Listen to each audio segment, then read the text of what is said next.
नमस्कार दोस्तों, जय हिंद, वंदे मातरम। मैं हूं प्रवीण कुमार त्रिपाठी। आप देख रहे हैं एसपी न्यूज। हम इस समय भदोही जिले के हैं, छतरीपुर ग्राम सभा है और हमारे साथ में युवा प्रधान, पहली बार प्रधान बने उमाकांत यादव जी।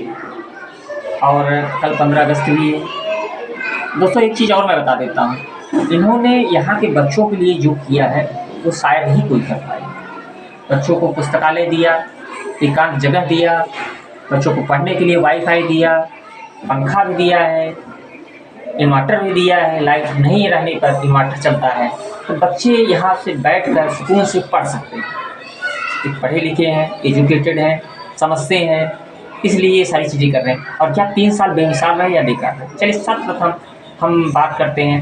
कल स्वतंत्रता दिवस है, 15 अगस्त है, 78वां है, तो उस पर क्या कहना चाहेंगे हमारे साथ में बैठे युवा प्रधान उमाकांत जी? 78वें स्वतंत्रता दिवस के अवसर पर पूरे भारत के हर नागरिक को और अपने ग्राम सभा के सभी सम्मानित जनता जनार्दन को 78वें स्वतंत्रता दिवस की हार्दिक बधाई और स्वागत अभिनंदन है। कल है और यह स्वतंत्रता दिवस हम लोग जब से जानने लायक हुए हैं, विद्यालय में जब हम लोग जा रहे थे, शुरू में बच्चे थे, तभी से हम लोगों को पता था कि ये 15 अगस्त मनाया जाता था। एक जोश रहता था और यह गर्व की बात है पूरे भारत के हर नागरिक का, और इसको पर्व की तरह मनाया जाता है। और हम लोग हमेशा प्रयास करते हैं कि हर वर्ष पिछले वर्ष की भांति इस वर्ष अधिक से अधिक हर्षोल्लास के साथ मनाने का प्रयास किया जाता है और उसके लिए हर तरह से व्यवस्था की जाती है। और बच्चों को पूरे देश में जो गतिविधियाँ चल रही हैं, राजनीतिक गतिविधियाँ हों, शिक्षा से जुड़ी बातें हों, या देश के लिए जो वीर गति को प्राप्त हुए शहीदों हैं, सभी लोगों के बारे में बारी बारी से जिनको भी जितनी जानकारियाँ हैं, बारी बारी से सब लोग बताने का प्रयास करते हैं, ताकि बच्चे भी उस बात को जाने, सुने, समझें और उसको जानने का प्रयास करें।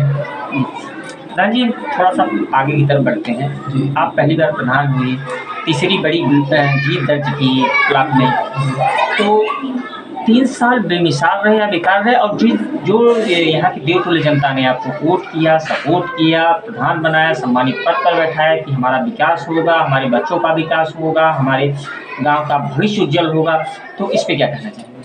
जी, इस पे हमारा ये कहना है कि गांव ने हम पर भरोसा जताया है और हमारी ग्राम पंचायत ने हमको आधे से अधिक मत दे करके हमको प्रधान बनाया। हम अपने ग्राम सभा वासियों का कर्जदार हैं और उनके विकास के लिए सरकार से आई हुई योजनाओं का पूरी तरह से, पूरी निष्पक्षता से सबको जानकारी दी जाती है। जो उसके लिए पात्र होते हैं उनका अधिक से अधिक आवेदन कराया जाता है। क्योंकि डिजिटल इंडिया हो गया है तो सब ऑनलाइन हो गया है, तो जो भी है हम लोग प्रयास करते हैं कि अधिक से अधिक लाभ ग्रामवासियों को दिलाया जाए जो पात्र हैं, अपात्रों को नहीं। और विकास से जुड़ी पहले हमारी सबसे शुरू में ही वो था कि मैं शिक्षा और सड़क और पानी, ये जो मूलभूत सुविधाएं होती हैं ग्राम सभा की, इन तीनों पर मैं विशेष ध्यान देता हूं। बाकी सबका अपना जो व्यक्तिगत लाभ होता है, जैसे आवास वगैरह, ये सब है, ये सब तो पात्रता और अपात्रता की बातें होती हैं, तो ऑनलाइन लोग करते हैं। जो भी हमारे पास आते हैं उन्हें सही जानकारी दी जाती है कि भैया आप लोग ऑनलाइन कराइए। अधिकारी का काम है कि वो जब लिस्ट जाएगी तो आपका जांच होगा, पात्र होंगे तो आपको मिलेगा। बाकी जो भी योजनाएं सरकार की हैं, विधवा पेंशन हो, विकलांग पेंशन हो, वृद्धा पेंशन हो, पेंशन के लिए भी हम लोग कैंप लगवाते हैं। जब भी खुली बैठक करवाते हैं तो लोग को करते हैं कि जो 60 वर्ष से अधिक हो गए हों या जो माताएं बहनें नए में विधवा हुई हैं, उनका अगर पेंशन नहीं हो पाया है तो पेंशन के लिए भी काम हम लोग करवाते हैं, ऑनलाइन करवा करके उनका कराया जाता है। सरकार की योजनाओं को लोगों तक पहुँचाने में हम लोग भरपूर प्रयास करते हैं, इसमें कोई कसर नहीं छोड़ते हैं। बाकी बेमिसाल है या ये है, हमारी तरह से तो हम तो जो भी करते हैं बेमिसाल ही करते हैं। अब वो ग्राम सभा के लोग जाने कि भाई ये 3 साल हमारा बेमिसाल है या नहीं है, वो तो जमीन पर उतरने। आपको चुनावी के दौरान जी आपने कुछ न कुछ वादे किए, तो क्या उन वादों को पूरा किया आपने? जी, हमने जो वादे किए थे, हर वादे को हमने ऐसे वादे नहीं किए हैं कि जो हम पूरा न कर सकें।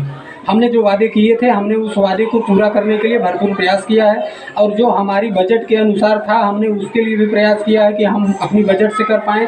जो हमारी बजट से बाहर था, जो हमारे लक्ष्य से बाहर है, उसके लिए भी हमने प्रयास किया है। हमारे ही क्षेत्र के जिलाध्यक्ष हैं माननीय अनिरुद्ध त्रिपाठी जी, जो हमसे संपर्क में हमारा संपर्क उनसे रहता है, और मैं उनके यहाँ जाता हूँ, उनसे विनती करता हूँ। जो हमसे नहीं हो पाता है मैं उनसे करके उनसे भी करवाया हूँ अपने गाँव में। थोड़ा सा 200 मीटर इंटरलॉकिंग सरोज बस्ती में अति आवश्यक था, जहाँ गड्ढे बहुत बड़े हो गए थे। तो एक बार हमने जा कर के कहा, लेटर पैड पर के लिख के दिया, और उनकी महान कृपा थी कि उन्होंने कराया। बाकी विद्यालय आप सामने देख रहे हैं, यहाँ भी बहुत गड्ढा था, सभी लोग जानते हैं। इंटरलॉकिंग हमने लगवाया है यहाँ पे, और ये पुस्तकालय बनवाया है। पंचायत भवन नया हमको मिल रहा था, लेकिन हमने नया नहीं बनवा पाए क्योंकि उसमें काफ़ी समस्याएं आ रही थी। तो पुराना भवन हमारा कुछ ठीक ठाक था, तो जो कुछ बाकी था हमने उसका मरम्मत करवाया। मरम्मत करवाने के बाद में फिर इसी में हमने सब सारी जो सरकार की योजनाओं के तहत कंप्यूटर, प्रिंटर और पंचायत सहायक हमेशा रोज़ बैठते हैं। तो जो भी गांव की समस्याएं होती हैं यहीं पे सुनी जाती हैं, और मैं रोज़ स्वयं 9 बजे से 4 बजे तक मैं स्वयं खुद यहाँ पर बैठता हूँ। अगर कहीं अदर काम से अगर कहीं जाना नहीं है तो मैं हमेशा खाली समय में मैं पंचायत भवन पे डेली बैठता हूँ। धन्यवाद। प्रधान जी, सरकार की बहुत सारी योजनाएं आ रही हैं जी, कि जो कि लोगों को मिलनी चाहिए, सुविधाएं मिलनी चाहिए, कॉलोनी मिलनी चाहिए, शौचालय मिलना चाहिए, और हरे पौधे जो है कि लगने चाहिए कि जो कि जिससे प्रदूषण जो है खत्म हो, सही अच्छा वातावरण हो। तो इन सारी चीज़ों को आपके द्वारा अपनी ग्राम सभा में लाए जाने का प्रयास किया जा रहा है, और आप सतत कर भी रहे हैं।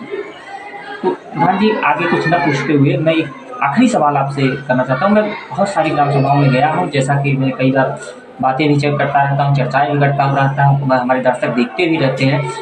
तो एमडीएम की व्यवस्था सर, एमडीएम की व्यवस्था, चूँकि हमारा तो विद्यालय प्रांगण में ही हमारा ऑफिस है, कार्यालय, या यूँ कह लीजिए कि पंचायत भवन का जो सचिवालय पंचायत का सारा काम यही विद्यालय के प्रांगण में ही होता है।